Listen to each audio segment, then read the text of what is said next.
Bom dia, minha amada irmã em Cristo. Bom dia, minha amada irmã em Cristo. Como é que está a sua viagem? Não está viajando? Como assim? A vida é uma viagem. Você compra a passagem quando nasce. Quando você chora, você pagou o preço da passagem. Aí você vai viajando, viajando, até o seu barco parar no porto, que é seu, o último porto. Assim, alguns vivem 100 anos, outros 50, outros 40 e por aí afora. Claro, para que falar sobre a morte, né? Hum, quero nem pensar, não é assim? É por isso que eu quero falar sobre a morte. Vai conseguir ver esse vídeo? Porque a morte é vizinha constante de nossa jornada. Nascemos, crescemos, morremos. Vivemos para o último dia. Ninguém vira semente. Todos morrem. Mas temos que desmistificar a morte. A morte não é esse monstro. A morte é como um túnel, no princípio escuro. E à medida que você caminha por ele, você vê a luz no fim do túnel. Então você tem certeza que tem o outro lado. E você caminha para lá. Não, eu não morri ainda não. Não tenho essa experiência, mas já li muito. Vi experiências de pessoas de quase morte, que chegaram a estar mortos clinicamente e voltaram. Também leio a Bíblia e sei o que a Bíblia fala sobre a morte. Então não me preocupo. Claro que amo os meus filhos, as pessoas que me são caras, como minhas irmãs, meu sobrinho, as pessoas que eu amo, minha esposa, minha enteada, as pessoas que fazem parte da minha vida. Mas sei que um dia vou passar pela última porta ou chegar ao último porto. Então vamos conhecer um pouquinho sobre a morte, sem medo. A Bíblia fala? Fala. Vamos ler um tiquinho o que Paulo disse sobre a morte. Está em 1 Coríntios 15, do versículo 35 ao 47. Vamos ler alguma coisa. Mas alguém dirá: como ressuscitarão os mortos? E com que corpo virão? Insensato, o que semeia não é edificado se primeiro não morrer. E quando semeia, não semeia o corpo que há de nascer, mas o simples grão, como de trigo, ou de outra qualquer semente. Mas Deus dá o corpo como quer, e a cada semente o seu próprio corpo. Nem toda a carne é a mesma carne, mas uma é a carne dos homens, e a outra a carne dos animais, e outra dos peixes, a outra das aves, e há corpo celeste e corpo terrestre. Mas uma é a glória do celeste e a outra dos terrestres. Uma é a glória do sol, outra da lua, e a outra das estrelas. Porque uma estrela difere em glória de outra estrela. Assim também a ressurreição dentre os mortos. Semeia-se corpo em corrupção, ressuscitará em incorrupção. Semeia-se em ignomínia e ressuscitará em glória. Semeia-se em fraqueza, ressuscitará com vigor. Semeia-se corpo natural, ressuscitará corpo espiritual. Se há um corpo espiritual, há também um corpo espiritual. Se há um corpo natural, há também um corpo espiritual. Assim também está escrito: o primeiro homem, Adão, foi feito alma vivente. O último Adão em espírito vivificante. Então, o que Paulo diz é que nós temos um corpo natural, terrestre. E quando ressuscitarmos, como está apregoado na palavra, que todos ressuscitarão, receberemos nós que cremos em Deus e aceitamos a Jesus um corpo incorruptível, que não conhecerá mais essa passagem que chamamos morte. Então, amado, não há receio da morte por parte daqueles que creem em Deus. Claro que há uma separação traumática para quem fica, porque sente a falta daquele ente querido. Mas se essa pessoa está em Cristo, essa pessoa está em Cristo.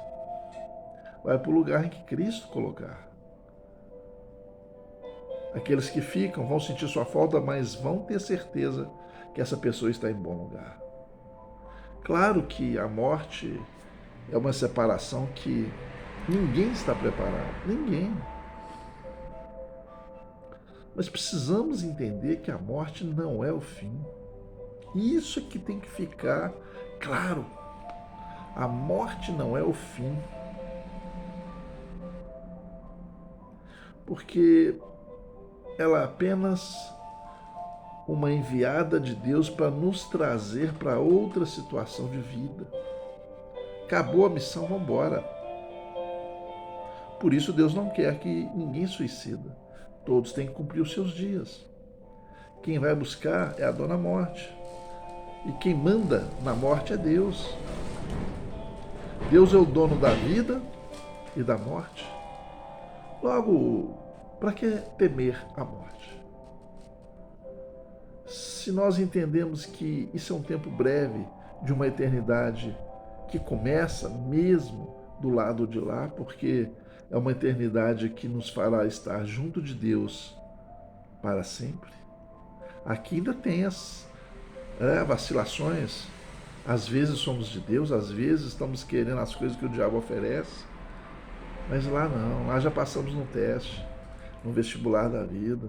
Já estamos definitivamente no começo de uma eternidade sadia. Porque tem uma eternidade aí que não vale a pena ter, não. Então quer dizer que todos são eternos. Toda alma é eterna. Toda alma é eterna. Nós não entendemos o princípio de habitar. Que se entendêssemos o princípio de habitar, saberíamos que nossa alma habita nesse corpo. E depois habitará no corpo que Deus fará para nós. Deus tem esse poder, né? E então a nossa alma é indestrutível uma vez constituída por Deus.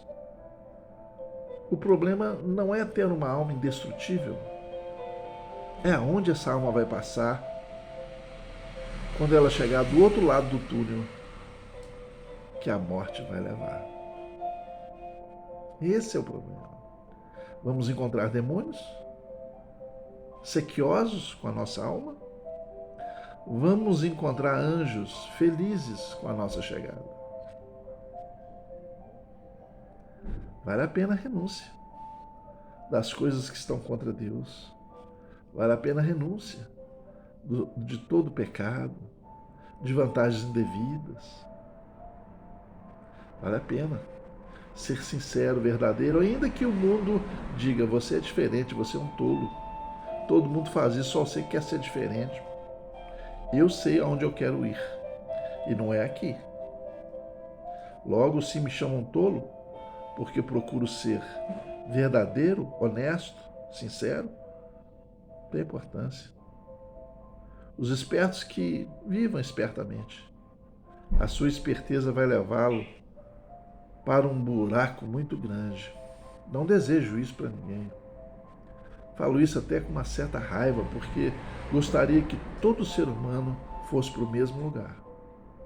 Porque esse mundo já é difícil para a maioria das pessoas.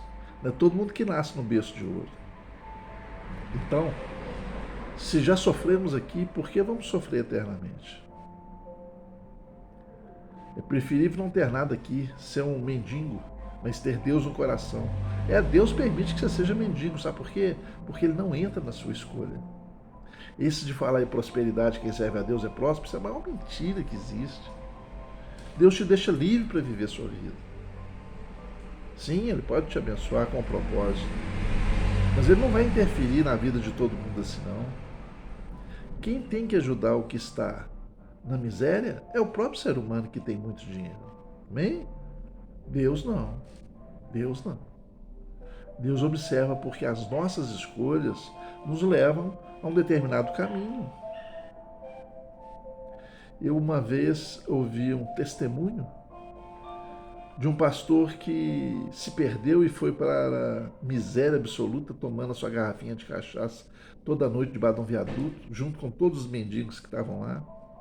E ele dizia para Deus assim, toda noite, Senhor, estou tomando essa cachaça aqui porque isso é um remédio para me dopar, para mim não pensar nessa vida que eu estou. Ele chegou lá, por que motivos não vamos falar, porque seria muito extenso. E um dia ele estava andando pela cidade e com a sua garrafinha de cachaça, já tonto, procurando um lugar para se esconder da chuva, e viu um lugar iluminado, um galpão. Pensou assim, lá é um galpão, está iluminado, deve ser alguma festa, alguma coisa, eu vou ficar lá que está sequinho. Quando ele entra naquele pequeno galpão, lá estava tendo uma reunião espírita.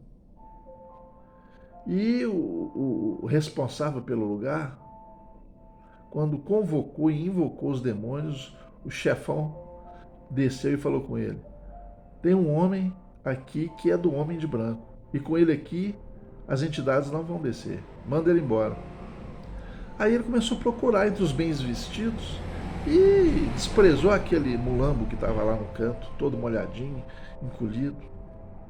Passou várias vezes por ele, olhando, para ver se o trem ruim falava com ele quem que era. Por fim, o trem ruim se manifestou e falou com ele assim: deixa de ser burro, você passou por ele um punhado de vezes. Ah, então me mostra quem é. É aquele ali. Mas aquele lá é um mendigo, é ele. Eu falei, ele? Chegou lá e falou com ele assim: olha, você está atrapalhando aqui, as entidades não vão descer por causa de você. Por causa de mim? Ah, por quê? Porque você é do homem de branco. Eu sou ainda, desse jeito? É, sai daqui. Se eu sou do homem de branco, caia por terra agora tudo que for do inimigo nesse lugar. Em nome de Jesus. E só viu gente caindo. Menos aquele homem. É o chefe do terreiro, porque Deus tinha um propósito na vida dele. Ele olhou aquilo e ficou atônito. Que poder é esse? Nunca vi. Nem os demônios eu vi, nem as entidades. Quem é você? Quem é você? Ah, eu fui um pastor. Não, você ainda é. Vamos fazer uma igreja aqui? E ali se tornou uma igreja. Existe essa igreja até hoje. Belo Horizonte. Então, meu amado, há uma diferença muito grande em ser de Deus e não ser. Não pensa porque o cara é mendigo lá, ele está pior que você, não. Ele pode estar melhor que você porque Deus sabe o que motivou ele estar ali. Às vezes uma injustiça humana, gente que abandonou, que levantou falsos testemunhos, sei lá. Podemos estar sujeitos a tudo isso. Mas ele nunca deixou o amor dele por Deus. Conversava com Deus sempre andando sozinho pelas ruas. E Deus o amava. E não o abandonou. Então, vamos entender que a morte é apenas uma mensageira de Deus para nos levar para o outro lugar. O que eu peço a Deus é uma morte tranquila. Porque muitos morrem sofrendo, né?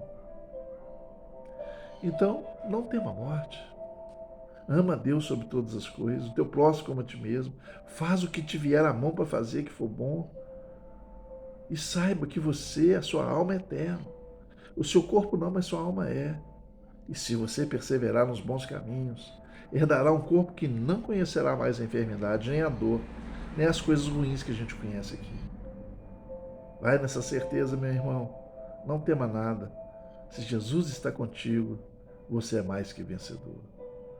Que a graça de Deus, o amor de Jesus Cristo e as doces consolações do Espírito Santo estejam contigo hoje e sempre e eternamente, em o nome de Jesus. Amém.